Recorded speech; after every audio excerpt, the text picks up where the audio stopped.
Sean todos bienvenidos a una nueva sesión de Historia Viva TV, Papeles, Prensa e Historia. En la sesión anterior estuvimos conversando sobre las pandemias, las estadísticas, las epidemias en general en Venezuela y el papel de la historia dentro de esos procesos.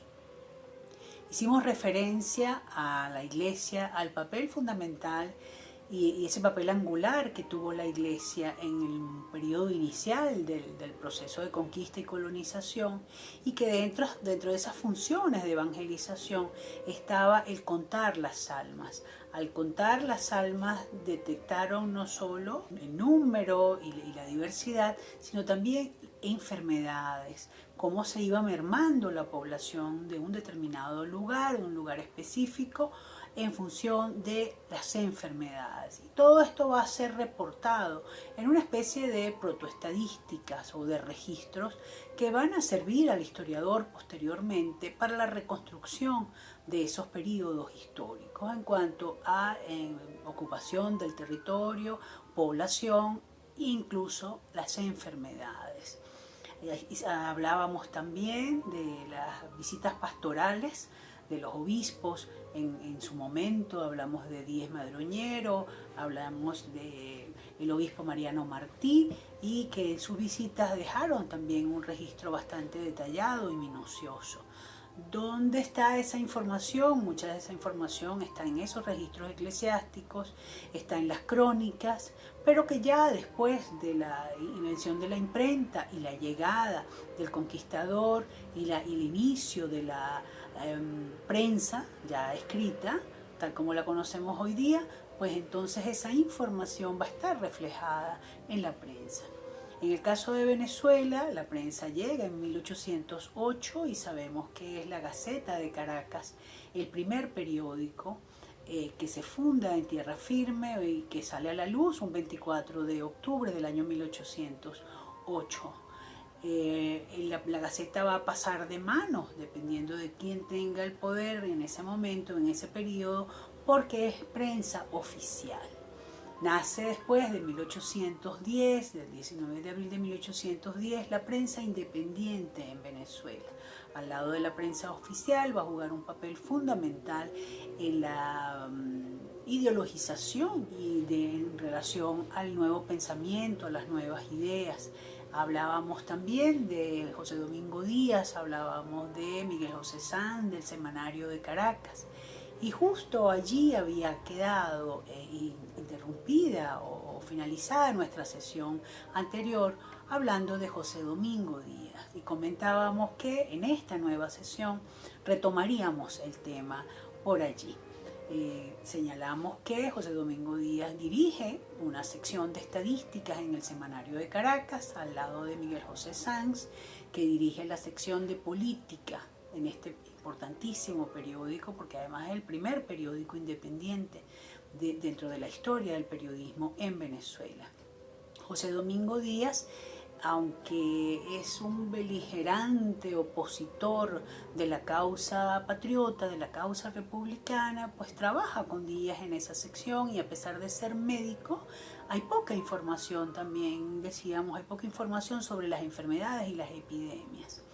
En esa sección de estadísticas, Díaz habla más bien de cultivos, hay incluso información sobre las parroquias eclesiásticas, hay una generalidad de información. Sin embargo, no hay una muestra representativa en relación a cifras que tengan un vínculo con las epidemias. Sabemos de las grandes epidemias de viruela, conocemos la importancia de la vacuna en ese momento y de la aplicación de esa vacuna contra la viruela y toda la glorificación que pudo haber recibido la llegada y la invención de esta vacuna para sanar una enfermedad tan terrible como la viruela, pero que va a persistir en el tiempo, ¿no? Va a permanecer en el tiempo. Sin embargo, no hay información en el trabajo de Díaz en el Semanario de Caracas.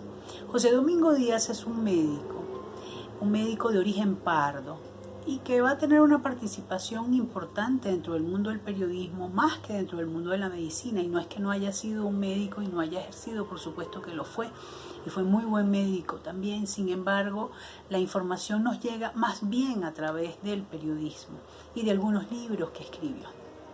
En relación a la Gaceta de Caracas, lo vamos a ver ocupando la dirección, dirigiendo la Gaceta de Caracas en 1812. Luego de la pérdida de la Primera República, de la firma de la capitulación en San Mateo y de la llegada de Monteverde, que asume el poder político, entonces tenemos a José Domingo Díaz dirigiendo la Gaceta de Caracas en una etapa muy bélica de la Gaceta, una etapa bastante complicada porque es plena guerra de independencia y quizás marcada por los años más terribles de esa guerra, que fueron el año 13 y el año 14. Sin embargo, cuando Bolívar viene de la Nueva Granada, entra por los Andes venezolanos y llega a Caracas, nace entonces la Segunda República y él asume el control político, ¿no? Él preside esa Segunda República, él dirige esa Segunda República. En este momento la Gaceta pasa nuevamente entonces a manos de los republicanos, pero en 1815 vamos a encontrarnos entonces nuevamente una información sobre el amigo José Domingo Díaz. En la próxima parte vamos a continuar hablando de la prensa y de este importante médico. Hasta entonces.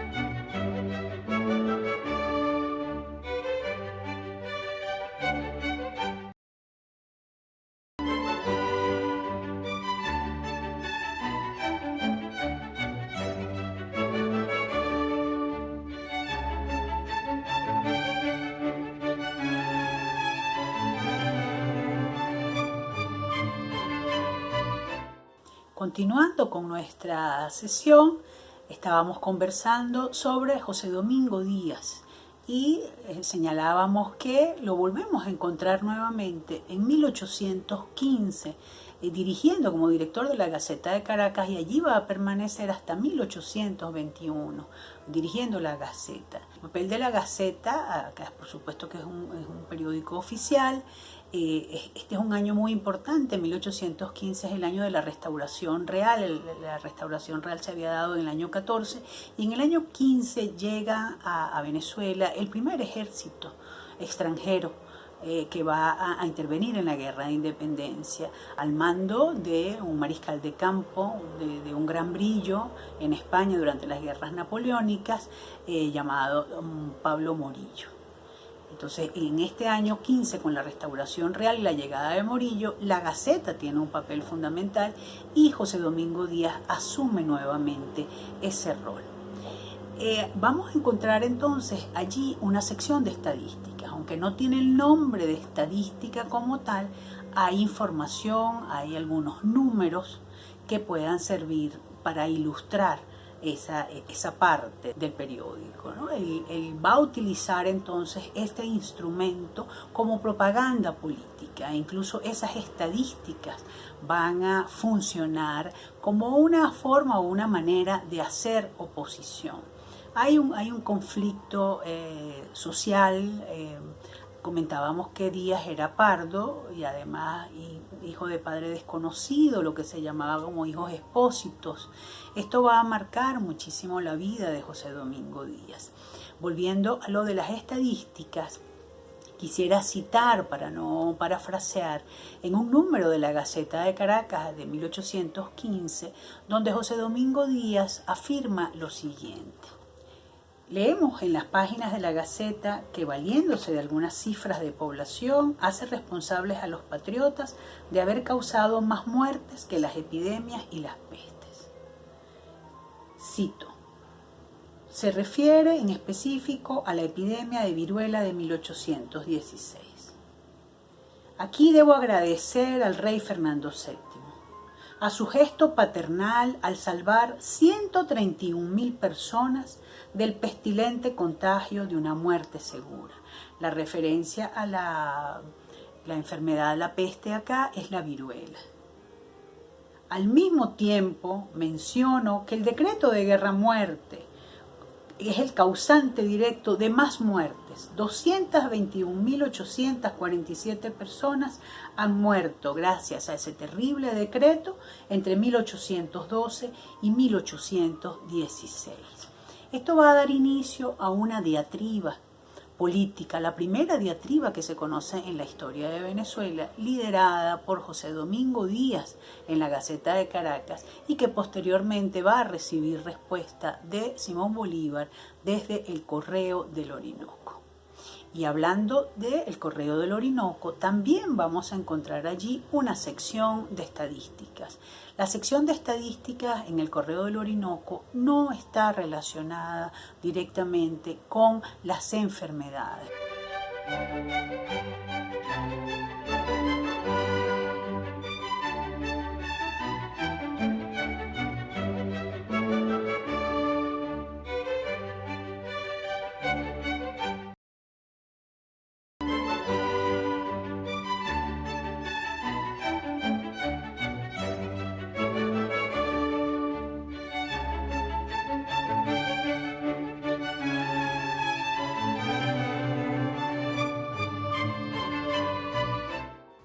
Comentábamos que en el Correo del Orinoco hay una sección de estadística.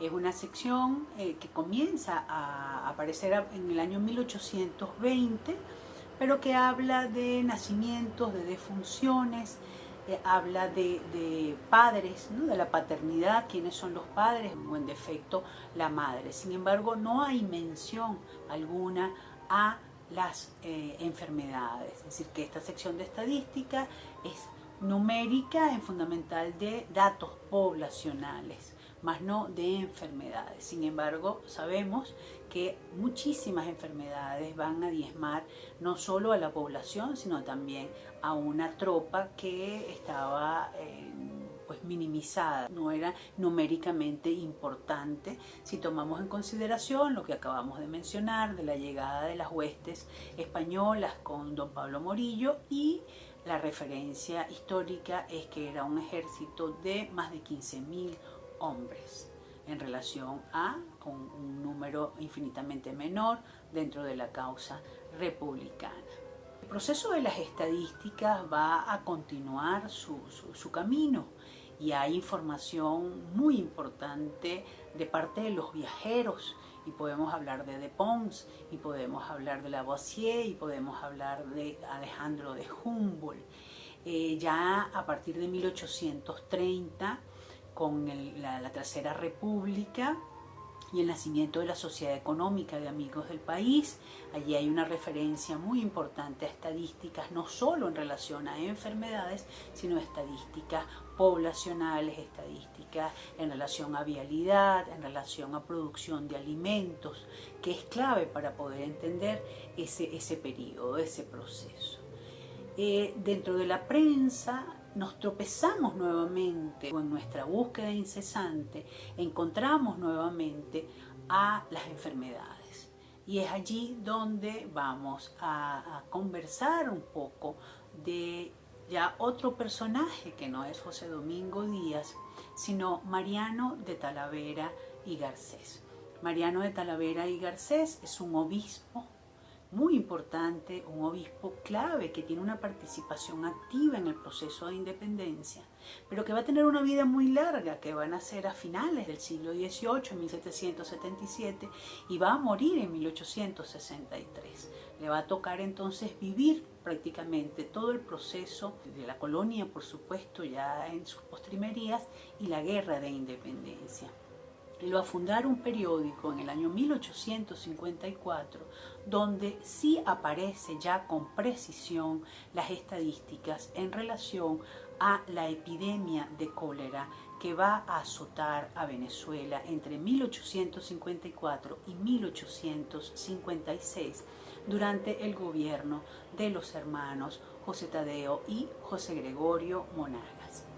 En una nueva sesión estaremos hablando entonces de Monseñor Mariano de Talavera, de la crónica eclesiástica de Venezuela y de la epidemia del cólera que azotó a Venezuela en esos años. Muchísimas gracias por su atención y nos vemos en una próxima sesión.